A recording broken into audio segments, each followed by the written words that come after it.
बिस्मिल्लाहिर्रहमानिर्रहीम। अस्सलाम वालेकुम वरहमतुल्लाह। अल-फलाह यूट्यूब चैनल के मोअज़्ज़िज़ ख़वातीन व हज़रात, तूर सीना मिस्र में मौजूद एक पहाड़ी सिलसिले का नाम है जिसका जिक्र कुरान मजीद और तौरात में आया है। तूर सीना में मुख्तलिफ वाक़यात रूनुमा हुए हैं जिनमें हज़रत मूसा का अल्लाह ताला से हम कलाम होना, 40 दिन का मिकात, बनी इसराइल के 70 लोगों के साथ मिकात पर जाना और हज़रत मूसा अलैहिस्सलाम की वफ़ात शामिल हैं। पैगम्बर अकरम सल्लल्लाहु अलैहि वसल्लम ने तूर सीना के तकद्दुस की इल्लत के मवारिद में से एक हज़रत मूसा अलैहिस्सलाम का वहाँ पर अल्लाह से हम कलाम होने को करार दिया है। तूर सीना सहराए सीना के जुनूब में वाक़े है, जबकि सहराए सीना मिस्र के शुमाल मशरिक में फ़लस्तीन, उर्दन और सऊदी अरब के बॉर्डर पर वाक़े है। इस सिमत में बहुत सारे पहाड़ हैं जिनमें से एक तूर सीना है। तूर सीना वो मकाम है जहां हज़रत मूसा अलैहिस्सलाम अल्लाह ताला से हम कलाम हुए। सूरह ताहा की 12वीं आयत के मुताबिक वहां पर अल्लाह ताला ने कलीमुल्लाह को जूते उतारने का हुक्म दिया क्योंकि तुम तुवा की मुकद्दस वादी में हो। बाज़ ने इस आयत से तूर सीना के तकद्दुस को साबित किया है। इसी तरह सूरह तूर में अल्लाह ताला ने इस पहाड़ की कसम खाई है। इस पहाड़ पर बहुत से वाक़यात पेश आए। जब हज़रत मूसा अलैहिस्सलाम का हज़रत शुएब से 10 साल का मुआहिदा मुकम्मल हुआ तो आप अलैहिस्सलाम ने अपनी वालिदा और बहन भाइयों से मिलने के लिए मिस्र जाने का कसद फरमाया और हज़रत शुएब अलैहिस्सलाम से रुखसत चाही। हज़रत शुएब अलैहिस्सलाम ने अपनी साहबजादी के साथ कुछ माल मवेशी और ज़ादे राह देकर रुखसत किया। रास्ते में मुल्क शाम के बादशाहों से खतरा था, इसलिए आम रास्ता छोड़कर गैर मारूफ रास्ता इख्तियार किया। सर्दी का मौसम था और अहलिया के यहाँ वलादत करीब थी। फिर ये कि रास्ते से भटक कर तूर पहाड़ की मगरबी और दानी सिमत जा निकले। अंधेरी रात थी और बर्फानी सर्दी। इस हाल में अहलिया को दर्द ज़ह शुरू हो गया। हज़रत मूसा अलैहिस्सलाम ने सर्दी से बचाव के लिए पत्थर से आग जलाना चाही, लेकिन पत्थरों के रगड़ने से आग रोशन ना हो सकी। परेशानी के आलम में इधर उधर नजरें दौड़ाई तो दूर कोहे तूर पर आग नजर आई। अहलिया से फरमाया, मैंने वहां आग देखी है, वहां जाकर तुम्हारे लिए आग भी लाता हूं और मुमकिन है कि कोई बंदा बशर भी मिल जाए जो रास्ता बता दे। करीब पहुंचे तो एक हैरत अंगेज मंजर देखा कि हरे सब्ज दरख्त के ऊपर आग के शोले भड़क रहे हैं, मगर दरख्त की कोई शाख जलती है और ना कोई पत्ता, धुआं है और न तपिश, जबकि दरख्त की सरसब्जी और शादाबी अपने उरूज पर है। बाज रिवायात में है कि जब आग उनकी तरफ बढ़ी तो वो घबरा कर पीछे हटे और जैसे ही वापसी के लिए मुड़े आवाज आई, ए मूसा, यकीनन मैं ही तुम्हारा परवरदिगार हूँ, तुम अपनी जूतियां उतार दो, तुम तवा की मुकद्दस वादी में हो, मैंने तुमको मुंतखब कर लिया है, तो जो हुक्म दिया जाए उसे कान लगा कर सुनो। हज़रत मूसा अलैहिस्सलाम ने जब अल्लाह जुल जलाल की आवाज़ सुनी तो मबहूत खड़े रह गए। आप अलैहिस्सलाम ने फौरी तौर पर जूते उतार दिए। अल्लाह ताला ने आप अलैहिस्सलाम को शरीयत की तालीम दी और फिर फरमाया, ए मूसा, तुम्हारे दाने हाथ में क्या है? उन्होंने कहा कि ये मेरी लाठी है, इससे मैं टेक लगाता हूँ, बकरियों के लिए पत्ते झाड़ता हूँ, इसमें मेरे लिए और भी कई फायदे हैं। अल्लाह ताला ने फरमाया, मूसा, इसे अपने हाथ से नीचे फेंक दो।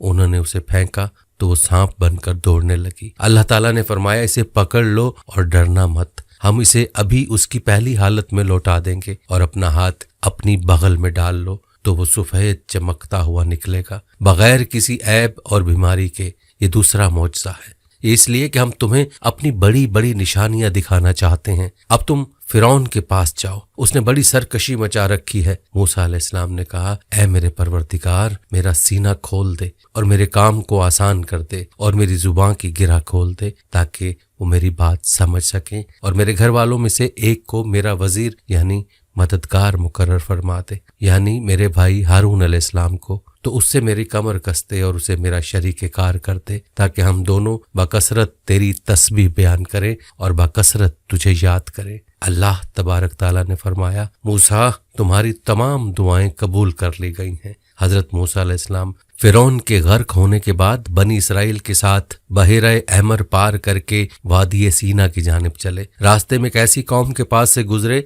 जो बूतों को पूजती थी। बनी इसराइल ने जब ये देखा तो कहने लगे, ए मूसा अलैहिस्सलाम, जैसे उन लोगों के माबूद हैं हमारे लिए भी ऐसा ही एक माबूद बना दो। मूसा अलैहिस्सलाम ने कहा, तुम बड़े ही जाहिल हो, یہ لوگ جس کام میں لگے ہوئے ہیں یہ تباہ کیا جائے گا اور ان کا یہ کام محض بے بنیاد ہے۔ فرمایا کہ اللہ تعالیٰ کے سوا تمہارے لیے کوئی اور معبود تلاش کروں، حالانکہ اس نے تم کو تمام جہاں والوں پر فوقیت دی ہے۔ حضرت موسیٰ علیہ السلام اپنی قوم کو لے کر آگے بڑھے۔ اللہ نے بنی اسرائیل کی ہدایت اور رہنمائی کے لیے حضرت موسیٰ علیہ السلام کو آسمانی کتاب دینے کا فیصلہ کیا۔ چنانچہ اللہ عز و جل نے آپ علیہ السلام کو 30 راتوں کے لیے کوہ طور پر بلایا، جس میں مزید 10 راتوں کا اضافہ کر کے اسے 40 راتیں کر دیا۔ حضرت موسیٰ علیہ السلام نے کوہ طور پر جانے سے قبل اپنے بھائی حضرت ہارون علیہ السلام کو اپنا جانشین مقرر کیا۔ حضرت ہارون علیہ السلام بھائی بھی تھے اور نبی بھی۔ حضرت موسیٰ علیہ السلام وقت مقررہ پر کوہ طور پہنچے اور پروردگار سے ہم کلام ہوئے تو کہنے لگے، اے میرے پروردگار، مجھے اپنا جلوہ دکھا دیجیے، میں آپ کو ایک نظر دیکھ لوں۔ ارشاد ہوا، تم مجھ کو ہرگز نہیں دیکھ سکتے، لیکن تم اس پہاڑ کی طرف دیکھتے رہو، وہ اگر اپنی جگہ پر برقرار رہا تو تم بھی مجھے دیکھ سکو گے۔ اور جب ان کے رب نے پہاڑ پر تجلی فرمائی تو تجلی نے اس کے پرخچے اڑا دیے اور موسیٰ علیہ السلام بے ہوش ہو کر گر پڑے۔ پھر جب ہوش میں آئے تو عرض کیا، بے شک آپ کی ذات پاک ہے، میں آپ کے حضور میں توبہ کرتا ہوں اور میں سب سے پہلے آپ پر ایمان لانے والا ہوں۔ ارشاد ہوا، اے موسیٰ، میں نے تم کو اپنا پیغام اور اپنے کلام سے لوگوں میں ممتاز کیا ہے، تو جو میں نے تم کو عطا کیا ہے اسے پکڑ رکھو اور میرا شکر بجا لاؤ۔ اور ہم نے تورات کی تختیوں میں ان کے لیے ہر قسم کی نصیحت اور ہر چیز کی تفصیل لکھ دی ہے۔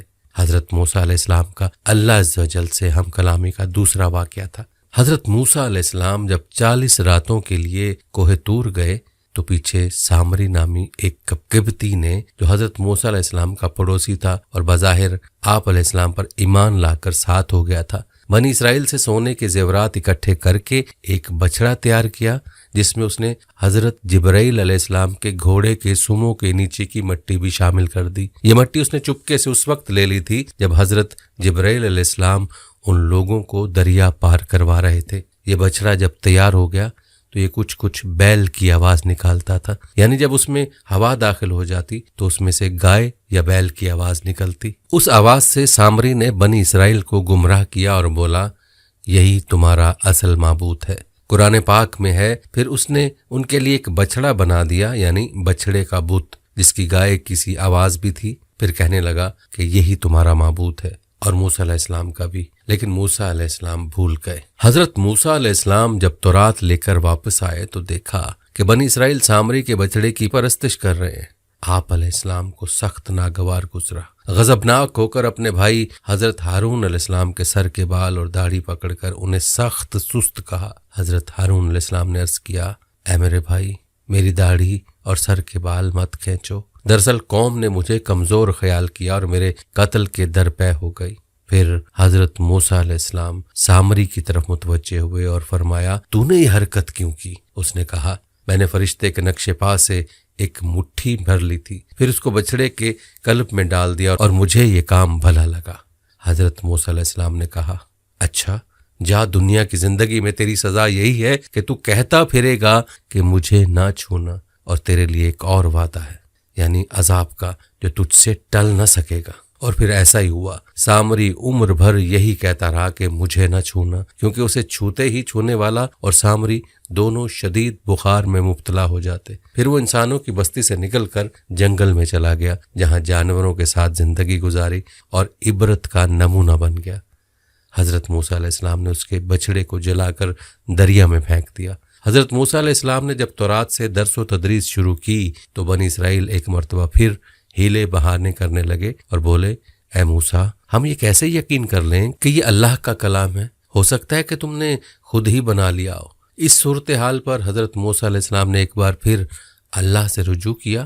اللہ نے فرمایا، اے موسیٰ، اس قوم کے منتخب افراد کو لے کر کوہ طور پر آ جاؤ تاکہ ہم ان کو اپنا کلام سنا دیں اور انہیں یقین آ جائے۔ حضرت موسیٰ علیہ السلام نے ان میں سے 70 سرکردہ افراد چنے اور انہیں کوہ طور پر لے گئے، اور جب اپنے کانوں سے اللہ کا کلام سن لیا تو بولے، جب تک ہم اللہ کو خود سے نہ دیکھ لیں کیسے یقین کر لیں؟